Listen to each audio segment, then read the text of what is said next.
mo'y nagsupply nato sa gahom o sa gingharian dinhis kalibutan, atong gisalikway, atong giinsulto. And matod pa ni Kristo, if you are not no, you are yes. If you are not yes, you are no. Why middle ground between God and Satan? If we are not with God, we are with Satan. And if we are with Satan, we are not with God. Dili pwedeng sagulo na ang Ginoo ug ang Yawa. Lingi ay mong tupad. Naasa karon, Yawa, Ginoo.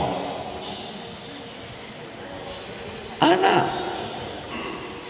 Unya kun ato nang i-reject godless, matod pa dito, godless place, godless nation, or unsa ba di ato itawag? Napanay karikat, napay gibutang social media, nga naay nagdaog ka ng placard, nagsulob og puwa, babae og lalaki, amot og di ba ka to kuan lang, AI or duwa las computer sa mga buangon sad, tinuod ba ka tong tao nga naglakaw sa kalsada sila, nga nagdag placard nga niingon sa to?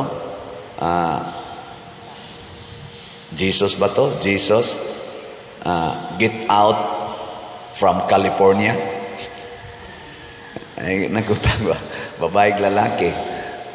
Get out from California. Or sa ito gibutang dito. Basta hingin lang lagi si Jesus. Ana. Katos ang pagkalusno sa kaning Twin Towers. Nasa ito'y sulti-sulti. Nga naaday ko no'y marka dito. Nga nag-ingon dito sa Twin Towers. Sa ubos nga. God has no business here. Kay business trade center man to. But God has no business here.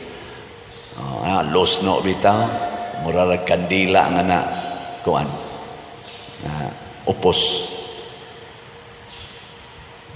Ang kining nahitabo nga kasakit sa kalibutan, mga igsoon, dili ni silot sa Ginoo, ipikto sa atong pag-welcome sa Yawa.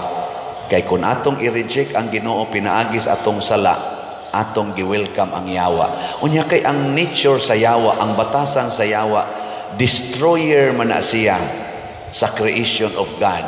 God created everything. Satan wants to destroy everything because that is his way. Iyan ang paagi sa pakig-away sa Yawa, sa Ginoo. Iya ginang gubon, dagmalan ang hinimo sa Ginoo. Nya kun ato siyang i-welcome, unsa may buhatos Yawa, dagmalan kita. Yan, ingon ang katong nag-text nako, niya pader, maapil day ang mga buutan. Oh, na hindi maapil og naa ka diha. Ni amtas kalibutan, apil maganis Kristo kalansang sa cross. Kani, bunga man ni sa pag-welcome si Yawa, nalansang si Kristo sa cross. Apil magis Maria na wag tangag anak. Bunga mangyapon tong kasakit ni Maria sa pipila ka mga tao nga mi-welcome sa Yawa. Kadto mga high priest, kadto mga Pharisees, scribes, mga Jews nga nagkontra ni Kristo. Ni welcome man to si Yawa. 14 taong sakitas gibati ni Maria. Apil. Pero kay naapil man ta, ato na lang sa giyong paningkamutan nga i-welcome nato ang Ginoo. Kay kun ang Yawa, i-welcome nato, gubon ta si Yawa, kanang dauton ta, dagmalan ta si Yawa. Kung i-welcome sa natong Ginoo, bisan ang giguba sa Yawa, ayuhon sa Ginoo. Muna nitabo sa atong Ebanghelyo karon. Sa may nitabo, na itaong giyawaan, giing naras Ginoo, pahawa diha Yawa. Si bating Yawa, siyagit gong Yawa sa kahadlok. Oh, gilingay mong tupad.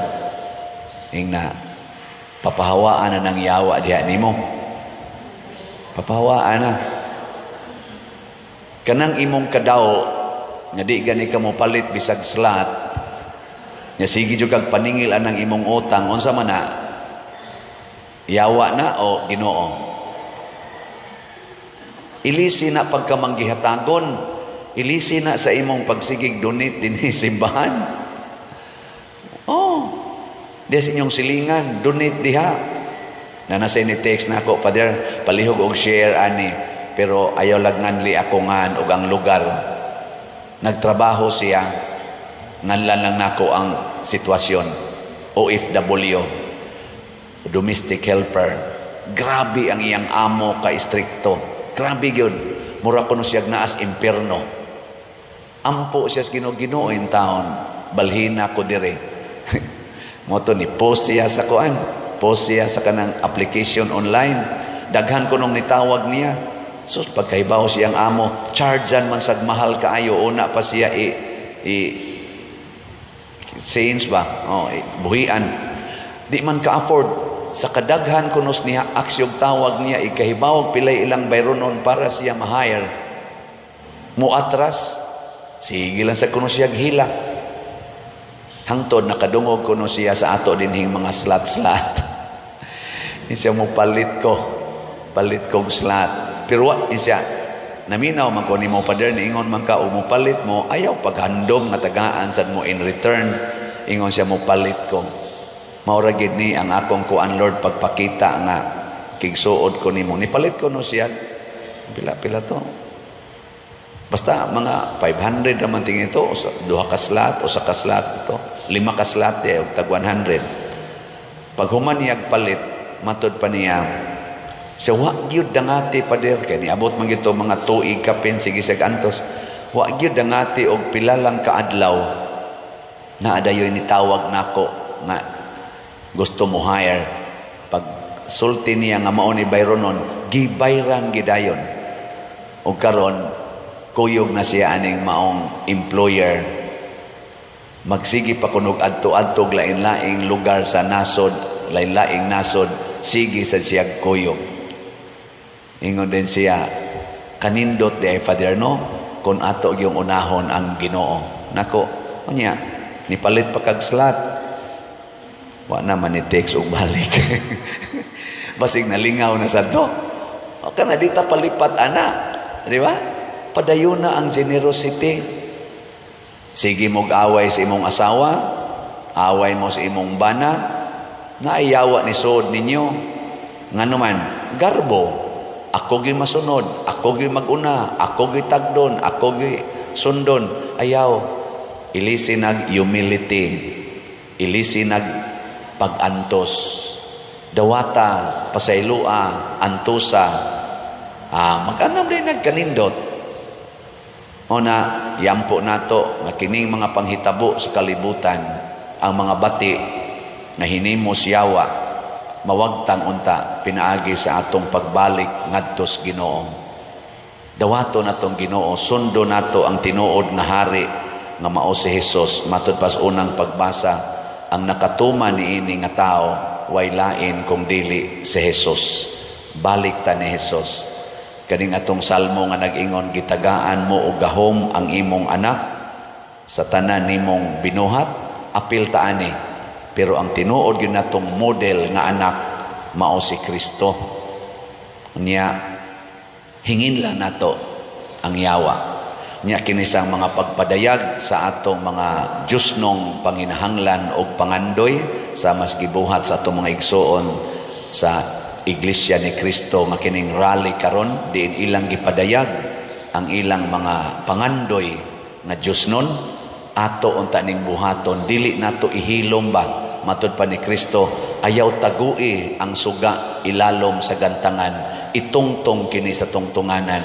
Og para nako natuma ni sa Iglesia ni Kristo, gipakita nila sa tibuok kalibutan karon, the biggest gathering in the Philippines nga nagsulti. Hunungo na nato ang away, hunungo na nato ang korupsyon, hunungo na nato kining pag-iya-iyahay, unaho nato ang katilingban, unaho nato ang kapayapaan o pagkakaisa. Mao man ni ang suga unta nga magdanag nato isip nasod, gitungtong ni sa tungtunganan karon sa nagrally. Congratulations sa tanang ni apil. Congratulations sa tanang nga ni appreciate ni ining maong paagi sa pagpadayag sa atong mga pangandoy. Way gubot, way away,